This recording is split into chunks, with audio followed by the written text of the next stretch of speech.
നിങ്ങള് തോളൂർ പഞ്ചായത്താണ്. അവിടുത്തെ ബ്ലോക്ക് പഞ്ചായത്ത് മെമ്പറാണ് ഞാൻ. അതേ സമയത്ത് തന്നെ തൃശ്ശൂർ ജില്ലാ കോൾ കർഷകരുടെയും അതുപോലെ കരയിലുള്ള കർഷകരുടെയും ഒക്കെ സംരക്ഷണ വികസന സമിതിയുടെ പ്രസിഡന്റാണ് ഞാൻ. Doctor James Chittilappilly. ഡേവിസ് വടക്കൻ പഞ്ചായത്ത് മെമ്പറാണ്. ഇതിൽ പറയുന്ന കാളിപ്പാടം പാടശേഖരത്തിലെ 88 ഏക്കറിലെ നെല്ല് പിടിക്കാതെയുള്ളതാണ് ഞങ്ങളുടെ പ്രധാനപ്പെട്ട പ്രശ്നം. അതുപോലെ തന്നെ ഇതിൽ പേര് പറയുന്ന മറ്റ് 2 പേര്, പ്രമോദ് അവിടുത്തെ പാടശേഖര സമിതി അംഗമാണ്, ബൈജു ബാലനും പാടശേഖര സമിതി അംഗമാണ്. അവർക്ക് 4 ഏക്കർ 5 ഏക്കർ കൃഷിയാണ് അവിടെ ഉള്ളത്. ഇതില് മാറ്റർ എല്ലാം ഞങ്ങൾക്ക് പറയാനുള്ള കാര്യങ്ങളെല്ലാം ഇതിനകത്ത് ചുരുക്കി വിവരിച്ചിട്ടുണ്ട്. ഏറ്റവും പ്രധാനപ്പെട്ട പ്രശ്നം എന്താന്നുള്ളത്, കാളിപ്പാടം പ്രദേശത്ത് ഒരു 1/4 ഭാഗം പോലും ഇതുവരെ കൊയ്തിട്ടില്ല. ഒരു 10-15 ഏക്കർ കൃഷി പണിതിട്ടുള്ളൂ. അവിടെ നിന്നൊരൊറ്റ ലോഡ് നെല്ലും പോയിട്ടില്ല. നെല്ല് അവിടെ കെട്ടിക്കിടക്കുകയാണ് തൊട്ടടുത്തുള്ള ഒരു ഗ്രൗണ്ടില്. നെല്ല് പിടിക്കാത്തതിന് തടസ്സം പറയുന്നത്, എല്ലാ കാലത്തും നെല്ല് പിടിക്കുമ്പോൾ ഒരു ക്വിന്റലിന് 1 കിലോ ആണ് കിഴിവ് ആവശ്യപ്പെടാറ്. ഇത്തവണ കിഴിവ് ആവശ്യപ്പെടുന്നത് 5 കിലോ കിഴിവ് വേണം എന്ന് മില്ലുടമകൾ ശാഠ്യം പിടിക്കുന്നു എന്നുള്ളതാണ് ഏറ്റവും വലിയ പ്രശ്നം. അപ്പോ കൃഷി ചെയ്യുന്ന സമയത്ത് ഇവരുപയോഗിച്ചിരിക്കുന്ന പൊന്മണി എന്ന് പറയുന്ന നെല്ല് കൃഷി വകുപ്പ് അംഗീകരിച്ചതാണ്. അതുപോലെ കാർഷിക സർവകലാശാല അംഗീകരിച്ചതാണ്. പറപ്പൂർ സർവീസ് സഹകരണ ബാങ്കിന് കീഴിലാണ് ഈ പാടശേഖരം എന്നുള്ളത് കൊണ്ട് അവിടുന്ന് സഹകരണ ബാങ്കിന്റെ മേലുദ്യോഗസ്ഥരും അംഗീകരിച്ച് കൃഷി ചെയ്യാൻ അനുമതി നൽകി.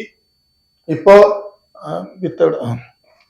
ഇതാണ് നെല്ല്. നിങ്ങൾക്ക് നോക്കാം. ഈ നെല്ലിന് എന്തെങ്കിലും കുഴപ്പമുണ്ടോ എന്നുള്ളത് നമുക്ക് ഇപ്പൊ നേരിട്ട് നോക്കാം.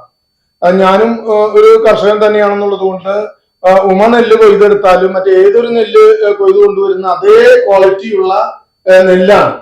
ഈ നെല്ല് അവിടെ ഒരു മേഖലയിൽ മുഴുവൻ കൂടിക്കെടുക്കണം. എടക്കളത്തൂർ മേഖലയിലാണെങ്കിൽ അവിടെ 20 ദിവസമായിട്ട് നെല്ല് പിടിച്ചിട്ടില്ല. അവിടെ ഇത് തന്നെയാണ് പ്രശ്നം. അപ്പൊ അതുകൊണ്ട് ഇതിന് ശാശ്വതമായ ഒരു പരിഹാരം ഉണ്ടാകണം. ജില്ലാ കളക്ടറെ കണ്ടു, അതുപോലെ തന്നെ സപ്ലൈകോയുടെ മേലുദ്യോഗസ്ഥന്മാരെ കണ്ടു, പിന്നെ ഈ നെല്ല് പാടി മാർക്കറ്റിങ്ങിന്റെ ഉദ്യോഗസ്ഥന്മാരെ കണ്ടു. ഒരു പരിഹാരം ആയിട്ടില്ല. നെല്ല് കെട്ടിക്കിടക്കുകയാണ്. വൻ തുക ലോൺ എടുത്ത് സ്വർണം പണയം വെച്ച് പാടത്ത് കൃഷി ഇറക്കുമ്പോ കർഷകന്റെ മനസ്സിൽ എന്താണ് ഒരു ചിന്ത, ഈ നെല്ല് കൊയ്ത് കരക്കങ്ങോട്ട് കയറി കഴിഞ്ഞാൽ അതിന്റെ പൈസ നമുക്ക് കിട്ടിയാൽ നമുക്ക് അത്യാവശ്യം കടങ്ങൾ വീട്ടാം എന്ന് വിചാരിച്ചിട്ട് കൃഷി തന്നെ മുഖ്യ തൊഴിലായിട്ടുള്ള ആളുകളാണ് ഇതിൽ കൃഷി ഇറക്കിയിട്ടുള്ളത്. അതുകൊണ്ട് ഇത് വലിയൊരു പ്രശ്നമായിട്ട് കിടക്കുകയാണ്. ഞാൻ ഈ പ്രസ് ക്ലബിന്റെ 2 പേർക്കും, ലൂയിക്കും അദ്ദേഹത്തിന് 2 പേർക്കും എടുത്തിട്ടുള്ള ഫോട്ടോസ്, ഇന്ന് രാവിലെ എടുത്തിട്ടുള്ള ഫോട്ടോസ് ഇട്ട് കൊടുത്തിട്ടുണ്ട്. അത് അവര് പത്രങ്ങളിലേക്ക് പാസ് ചെയ്യും.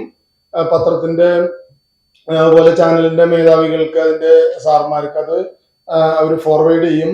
നെല്ല് കെട്ടിക്കിടക്കണം. ഒരു 8-10 ലോഡ് നെല്ല് ഇപ്പൊ അവിടെ കിടക്കുകയാണ്. ഇത് ചാക്കിലാക്കി ഇങ്ങനെ ദിവസങ്ങളോളം ആഴ്ചകളോളം ഈ നെല്ല് ഇങ്ങനെ കെട്ടിക്കിടന്നാൽ ഉണ്ടാകുന്ന പ്രശ്നം എന്താന്നുള്ളത് കൃഷിയുമായി ബന്ധപ്പെട്ടവർക്കറിയാം. ഞാൻ കുറെ കാലം നേരിട്ട് കൃഷി ചെയ്തിട്ടുള്ള ആളാണ്. ഇപ്പോഴും ഞാൻ കൃഷി ചെയ്യുന്ന ആളാണ്. ഇദ്ദേഹം 10 ഏക്കർ കൃഷി ചെയ്യുന്ന ആളാണ്. ഡേവിസ് വടക്കൻ. മില്ലുകാര് ഇതിന് ഇളവ് വേണമെന്ന് പറയാൻ എന്താണ് കാരണം എന്ന് ശരിക്കും ഞങ്ങൾക്ക് മനസ്സിലായിട്ടില്ല. പക്ഷെ പറയുന്ന കാരണം എനിക്ക് തോന്നിയിട്ടുള്ളത്, ഇവരൊക്കെ പറയുന്നത് വെള്ള നെല്ലാണ്, വെള്ള അരിയാണെന്നുള്ളൊരു പോരായ്മയാണ് പറയുന്നത്. ഇനി ഇപ്പൊ 2 ആഴ്ചയായിട്ട് നെല്ല് കെട്ടിക്കെടുക്കാണ്. ഇതിന്റെ ഫോട്ടോ ഞങ്ങൾ എടുത്ത് ഇന്ന് കാലത്ത് ഞങ്ങൾ ഫോട്ടോഗ്രാഫർ വെച്ച് പടം എടുത്ത് ഞങ്ങളുടെ എല്ലാവരും മൊബൈലിലുണ്ട്. ഈ പ്രസ് ക്ലബിന്റെ 2 പേർക്കും ഇത് അയച്ചു കൊടുത്തിട്ടുണ്ട്. ഒരു 8 ലോഡ് എന്ന് പറഞ്ഞാൽ 8 ലോഡ് എത്ര കിൻഡലുണ്ടാവും? ഒരു ലോഡ് 12 കിൻഡലൊക്കെ ഉണ്ടാവും. അത്രയും നെല്ല് ഇപ്പൊ അവിടെ കെട്ടിക്കെടുക്കാണ്. അതെ, 8 ലോഡ് ഈ കാളിപ്പാടം എന്ന് പറയുന്നത് പറപ്പൂരാണ്, തോളൂർ പഞ്ചായത്താണ്. അതുപോലെ ഈ എടക്കളത്തൂർ പടിഞ്ഞാറേപ്പാടം എന്ന് പറയുന്നത് 240ഓളം ഏക്കർ കൃഷിഭൂമി ഉണ്ട്. അതും തോളൂര് പഞ്ചായത്തിന്റെ ഭാഗം. ഏകദേശം ഇപ്പൊ ഒരു മൊത്തം ഒരു 20 ലോഡിന്റെ മുകളിൽ നെല്ല് പിടിച്ചിട്ടേ ഇല്ല. നെല്ല് ഒട്ടും പിടിച്ചിട്ടില്ല. ഇപ്പൊ സപ്ലൈകോ ഓരോ നെല്ല് മറ്റേ ഈ സംഭരിക്കുന്ന മില്ലുടമകളെ ചുമതലപ്പെടുത്തി ഒരു ഓർഡർ അടിച്ചു കൊടുക്കും. ആ ഓർഡർ കൊണ്ട് വന്നിട്ടാണ് കർഷകരെ ഓരോ പാടശേഖരത്തിൽ നിന്ന് നെല്ല് പിടിക്കുന്നത്. അവർ വന്ന പിന്നെ പുതിയ ഡിമാൻഡാ. അതായത് ഞാൻ കൃഷി ചെയ്യുന്നുണ്ടെങ്കിൽ എനിക്ക് നെല്ല് കയറ്റാൻ ആവശ്യമായി, നെല്ല് ചാക്കിലാക്കാൻ ആവശ്യമായി ചാക്ക് ഇറക്കി തന്നിരുന്നു. ഈ കഴിഞ്ഞ കൊല്ലം വരെ ചാക്ക് ആവശ്യത്തിന് നമുക്ക് തരും. ആ ചാക്കിലാണ് നമ്മൾ നെല്ല് നിറച്ചിട്ട് മൂട്ടിയിട്ട് തൂക്കം നോക്കി വണ്ടിയിൽ കയറ്റാം. ഇപ്പൊ ഈ കൊല്ലത്തെ ഒരു പുതിയ അടവ് എന്താന്ന് വെച്ചാല് ചാക്കൊക്കെ കർഷകൻ തന്നെ കൊണ്ടുവരണം. അപ്പോ ഒരു ചാക്കിന് എത്ര 10 രൂപ. 10 രൂപ ഒരു ചാക്കിന് കർഷകൻ പുതിയതായിട്ട് കണ്ടെത്തണം. അങ്ങനെ ഏത് നിലയിൽ നോക്കിയാലും നമുക്ക് അതിലൂടെ പുതിയ തലമുറയൊന്നും പാടത്ത് കൃഷിക്ക് വരുന്നില്ല. കാലുമ ചളിയാവാൻ പുതിയ തലമുറയ്ക്ക് ഇഷ്ടമില്ല. അല്ലെങ്കിൽ നെല്ലിന്റെ ഓല കൊണ്ടുവരുമ്പോ ചൊറിയും എന്ന് പറഞ്ഞിട്ട് കുട്ടികള് മാതാപിതാക്കളുടെ കൂടെ പാടത്തേക്ക് പോലും ഇറങ്ങാത്ത കാലഘട്ടമാണ്. ആ കാലഘട്ടത്തില് ഇത്രയും ത്യാഗം ചെയ്ത് എല്ലാവരെയും തീറ്റി പോറ്റുന്ന അല്ലെങ്കിൽ കേരളത്തിന്റെ തനതായിട്ടുള്ള ഒരു കൃഷി ഇപ്പൊ തോളൂർ പഞ്ചായത്തില് 3000-ൽ പരം ഏക്കർ കൃഷിഭൂമിയുണ്ട്. 3000-ൽ പരം. അതിന് തൊട്ടടുത്ത് കേൾക്കുന്ന നടാട്ടും അത്ര തന്നെയുണ്ട്. കൈപ്പറമ്പിൽ ഏതാണ്ട് 2500 ഏക്കർ ഉണ്ട്. അവണൂരിന്റെ പാടശേഖരവും അത്ര തന്നെയുണ്ട്. അങ്ങനെ ആയിരക്കണക്കിന് ഏക്കർ കൃഷിഭൂമി തരിശിടാതെ ചെറിയ ചെറിയ ആനുകൂല്യങ്ങൾ കിട്ടും. ചെറിയ വളത്തിന് ചെറിയൊരു സബ്സിഡി കിട്ടും, അല്ലെങ്കിൽ കുറച്ച് കുമ്മായം കിട്ടും, അങ്ങനെയൊക്കെ കിട്ടും. പക്ഷെ കുമ്മായം കിട്ടിയാലും നിങ്ങളൊക്കെ വായിക്കുന്നുണ്ടാവും, പത്രത്തിൽ വായിച്ചിട്ട് എഴുതിയിട്ട് നിങ്ങൾക്കൊക്കെ അറിയാം, ഇപ്പൊ കുടിവെള്ളം കയറിയിട്ട് വലിയ പ്രശ്നമുണ്ടായി. ഞാൻ ഒരു 1.5 മാസം മുൻകൂടെ പ്രസ് കോൺഫറൻസ് നടത്തി വെള്ളം കിട്ടാതെ കണ്ട് നെല്ലുണങ്ങാണെന്ന് പറഞ്ഞിട്ട്. അപ്പോ അത് എനിക്ക് വെച്ചിട്ടുണ്ടെങ്കിൽ എന്റെ വീടിന്റെ തൊട്ടടുത്താണ് ഈ കൃഷിഭൂമി. പരാതി കൊടുത്തു, ജില്ലാ കളക്ടർക്ക് പരാതി കൊടുത്തു. ജില്ലാ കളക്ടർ ഈ പരാതി കൊണ്ട് ചെന്നപ്പോ പരാതി സ്വീകരിച്ചു. അത് കഴിഞ്ഞിട്ട് ADM-നെ ചുമതലപ്പെടുത്തി. കളക്ടർ പെട്ടെന്ന് തിരുവനന്തപുരത്തേക്ക് പോയി. അതുകൊണ്ട് കളക്ടറെ അടുത്തുനിന്ന് ഒരു നടപടിയും നമുക്ക് ഇതിന് അനുകൂലമായിട്ട്. എന്തോ പാടി മാർക്കറ്റിംഗ് പറയുന്ന മറുപടി എന്താന്ന് വെച്ചാല് നിങ്ങളുടെ നെല്ല് പിടിക്കാത്തതിന്റെ കാരണം അത് പൊന്മണി ആയതുകൊണ്ടാണ്, വൈറ്റ് റൈസ് ആയതാണ് ഇതിനുള്ള കാരണം എന്നാണ് ഇപ്പൊ അവര് പറയുന്ന മറുപടി. ഇപ്പൊ തന്നെ ഞാൻ എന്റെ ആഫീസിലാണ്, പൊഴിക്ക് ബ്ലോക്ക് പഞ്ചായത്ത് ആഫീസിൽ ADA ഉണ്ടായിരുന്നു. ADA ഇപ്പൊ ഇങ്ങോട്ട് വിളിച്ചിട്ടുണ്ടായിരുന്നു. പക്ഷേ എല്ലാ അരിയും എല്ലാ നെല്ലും ഒന്നാണ്. പറയുന്നവർക്കൊക്കെ അത് പറയണം. ഈ നെല്ലിന് മാത്രമായിട്ട് എന്താണ് ഒരു അവഗണന എന്ന് ചോദിക്കണം എന്നാണ് കൃഷി ഓഫീസർ ഇപ്പൊ എന്നോട് ഇപ്പൊ വിളിച്ചു പറഞ്ഞ കാര്യം. ഈ നെല്ല് നോക്കി അറിയാം നമുക്ക് ഇതൊക്കെ.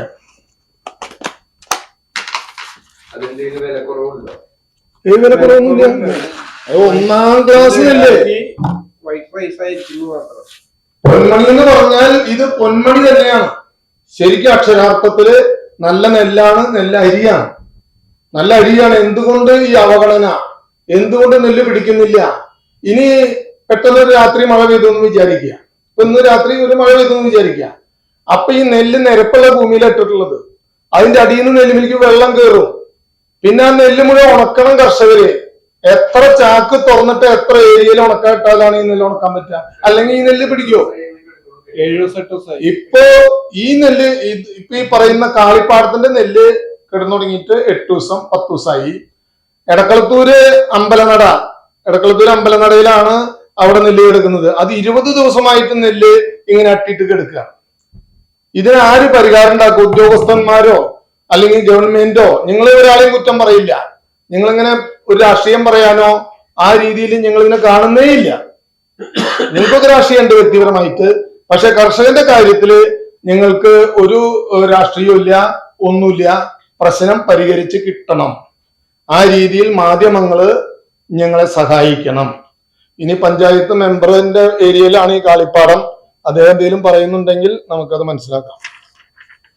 എനിക്ക് പറയാനുള്ളത്, നമ്മുടെ ഞാൻ ടവറിലാണ് കാളിപ്പാടത്തിന്റെ ഇതിലാവുമ്പോ കർഷകരെല്ലാവരും എന്റെ അടുത്ത് പറയുന്നു. അവര് പറയുന്നത് നമുക്ക് എന്തായാലും ഒരു ഫോൺ വഴി ഉണ്ടാക്കണം. അപ്പോ സപ്ലൈകോയിൽ വിളിക്കാനൊന്നും കിട്ടിയിട്ടില്ല, പണി ഓഫീസറെ വിളിച്ചിരുന്നത് കിട്ടിയില്ല. പക്ഷെ മില്ലുകാർ പറയുന്നത്, മില്ലുകാർക്ക് ഉള്ള വിഷയം വൈറ്റ് റൈസ് ആയ കാരണം കൊണ്ട് ഒരുവിധമുള്ള കമ്പനിക്കാരൊന്നും നെല്ലെടുക്കുന്നില്ല എന്നാണ് പറഞ്ഞത്. പൊന്മണി ആദ്യമായിട്ടല്ല, കഴിഞ്ഞ പ്രാവശ്യം പൊന്മണി ചെയ്തിട്ടുള്ളവര് നല്ല വിളവ് കിട്ടിയിട്ടുണ്ട്. കഴിഞ്ഞ പ്രാവശ്യം കിടത്തിയിരുന്നു.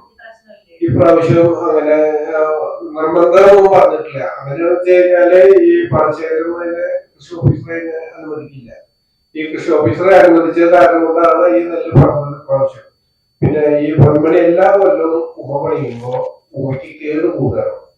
അത് കാരണത്താലാണ് ഈ പൊന്മണി ഒന്ന് മാറ്റി പണിയുമ്പോ നെല്ലിന് ഗുണനിലവാരം കൂടും, വിളവ് കൂടും. ഈ വിളവ് കൂടുമ്പോ നമ്മൾ ഈ നെല്ലിന്റെ ലഭ്യത കൂടിയത് പലർക്കും ഇപ്പൊ ബില്ലുകാർ ബാർഗെയിൻ ചെയ്ത് തുടങ്ങി. ബില്ലുകാർ ബാർഗെയിൻ ചെയ്യാൻ കാരണം എന്താണെന്ന് വെച്ച് കഴിഞ്ഞാല് എല്ലാവർക്കും നെല്ല് കൂടുതലാണ് ഇപ്രാവശ്യം. എവിടെ പോയി കഴിഞ്ഞാലും ഏത് നെല്ല് പോയാലും കൂടുതലാണ്. മാറ്റി മാറ്റി പണിയുമ്പോൾ നെല്ല് കൂടും, സ്വാഭാവികമാണ്.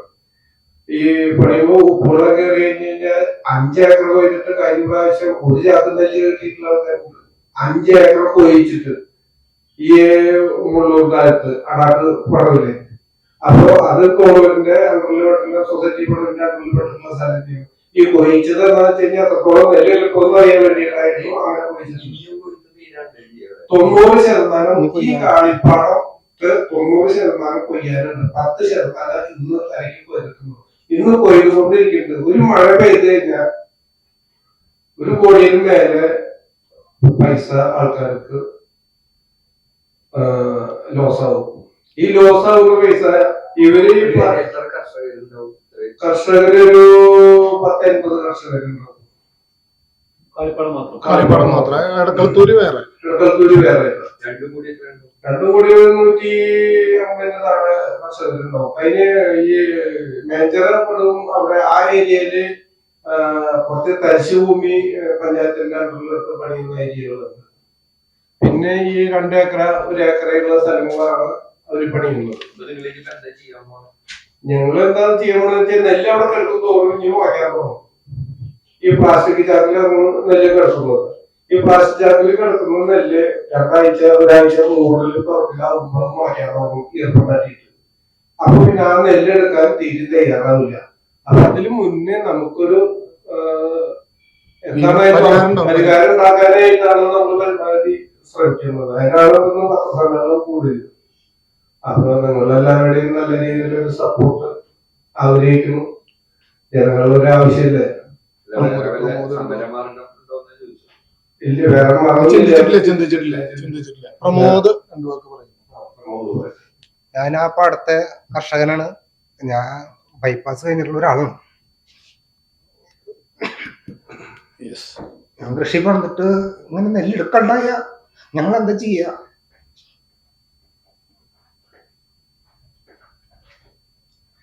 ഞങ്ങക്ക് വേറെ മാർഗങ്ങളില്ല.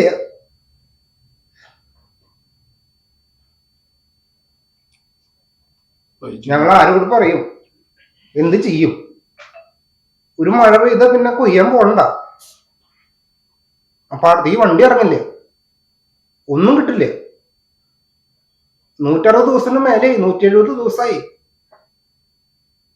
ഞങ്ങൾ ആരോട് എന്ത് പറയും? ജനപ്രതിനിധികളുടെ ശ്രദ്ധയിൽപ്പെടുത്തിയിട്ടില്ല. അത് എന്നെ പെടുത്തിയിട്ട് ജനപ്രതിനിധി നിയമസഭ ഇല്ല. MLA സംസാരിച്ചു. MLA സംസാരിച്ചിട്ട് ഒരു തീരുമാനമായിട്ടില്ല. MLA അതില് പരിശ്രമിച്ച് ഇടപെട്ടുണ്ട്. പക്ഷെ ഗവൺമെന്റിന്റെ ഒരു പ്രതിനിധി എന്നുള്ള നിലയ്ക്ക് കുറച്ചും കൂടി കാര്യഗൗരവത്തോടുകൂടി MLA ഇതിൽ ഇടപെടണം എന്നാണ് ഞങ്ങളുടെ അഭിപ്രായം. ഞാൻ അത്രയ്ക്കധികം കഷ്ടപ്പെട്ടിട്ടുണ്ട്. ഈ നെഞ്ച് പൊളിച്ചിട്ടുള്ള ആളാ. എനിക്ക് വേറെ ജോലിക്കൊന്നും പോകാൻ പറ്റില്ല.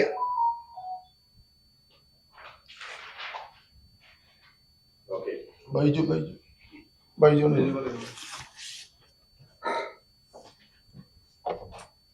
എല്ലാ കർഷകരും ഒരുപാട് കഷ്ടപ്പെട്ടിട്ടാണ് കുട്ടികൾ ഇറക്കി ചെയ്യുന്നത്. നമുക്ക് ഇതിന് നെല്ലെടുത്ത് പോകാനുള്ള ഒരു സംവിധാനം എത്രയും പെട്ടെന്ന് ഉണ്ടാകും. ഒരു മഴ പെയ്തു കഴിഞ്ഞാൽ പിന്നെ അത് കൊയ്യാൻ പറ്റില്ല. കാരണം ഒരുപാട് നെല്ല് വീണ് കിടക്കണം.